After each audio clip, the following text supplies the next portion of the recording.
और चलिए आगे बढ़ते हैं, बात कुछ और अहम खबरों की करते हैं। बीजेपी कार्य समिति की बैठक में राजनीतिक प्रस्ताव पेश किया गया। प्रदेश महामंत्री अनूप गुप्ता ने इस प्रस्ताव को पेश किया। प्रस्ताव में जनता और कार्यकर्ताओं का आभार जताया गया। नरेंद्र मोदी को तीसरी बार पीएम बनाने को लेकर यह आभार जताया गया।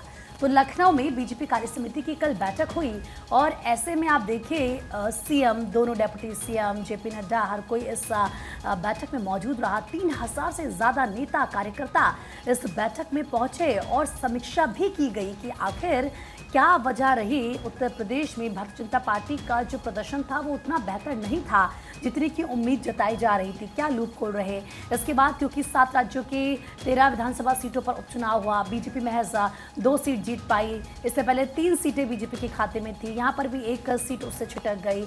अब क्योंकि उत्तर प्रदेश में 10 सीटों पर उपचुनाव होने हैं, विधानसभा की ये सीटें हैं, तो ये माना जा रहा है कि वो सभी की सभी सीटें भारतीय जनता पार्टी जीते और कैसे उसके लिए रणनीति तय हो। साथ ही साथ जो कार्यकर्ता हैं उनमें जोश भरने का काम भी किया गया।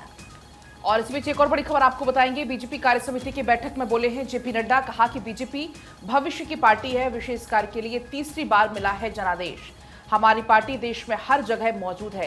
तो ये तमाम बड़ी बातें बीजेपी कार्य समिति की जब बैठक हो रही थी और जेपी नड्डा इसमें पहुंचे, उनके द्वारा ये कहा गया कि हमारी पार्टी एक बड़े स्तर की पार्टी है, देश के हर कोने में मौजूद है। बीजेपी एक भविष्य की पार्टी है और इस बार विशेष कार्यों के लिए जनता ने जनादेश दिया है। तीसरी बार हमें चुना है और हमारी पार्टी हर जगह देश में मौजूद है।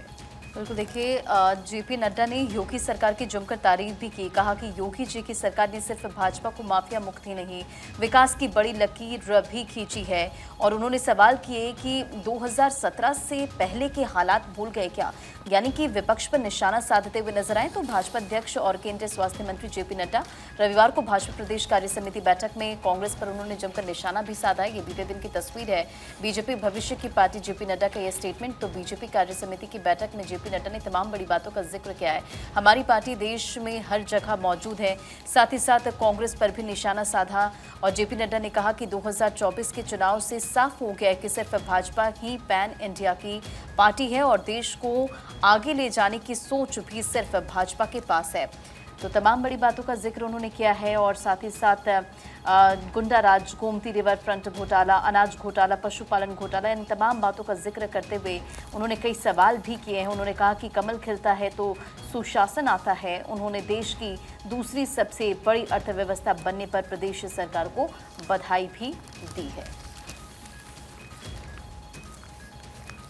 तो लखनऊ में बीते रोज बीजेपी प्रदेश कार्य समिति की बैठक हुई जिसमें मुख्यमंत्री योगी आदित्यनाथ का संबोधन हुआ, जिसमें वो कहते हैं कि अति आत्मविश्वास का भुगतना बड़ा खामियाजा। पीएम मोदी के नेतृत्व में बीजेपी ने कई चुनाव जीते, वो इस बात का भी जिक्र करते हैं। लेकिन सबसे बड़ी बात है कि भारतीय जनता पार्टी को जिन राज्यों में 2024 के लोकसभा चुनाव में झटका लगा उसमें सबसे अव्वल राज्य है यूपी, जहां पर 80 लोकसभा की सीटें। लेकिन भारतीय जनता पार्टी का जिस तरीके से परफॉर्मेंस उसकी रही है, जाहिर है कि इसको लेकर के लगातार मंथन का दौर चल रहा है।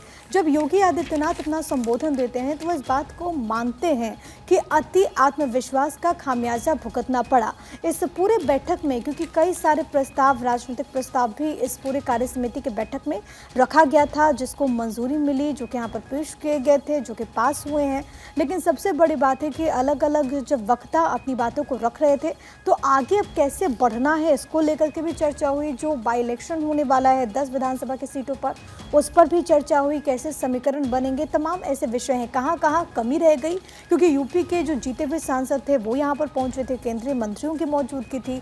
अहम ये भी है कि यहाँ पर यूपी कैबिनेट से जुड़े तमाम बड़े चेहरे मौजूद थे और सबके साथ कैसे अब संगठन को और मजबूत करना है, खासतौर पर उन क्षेत्रों में जहाँ पर पार्टी का जो परफॉर्मेंस पार्टी की रही है, जो प्रदर्शन रहा है, वो उस तरीके से उम्मीद अनुरूप नहीं रहा है। तो उसको लेकर के भी यहाँ पर रणनीति बनी और इसी में योगी आदित्यनाथ ने ये बड़ी बात कही अपने संबोधन में।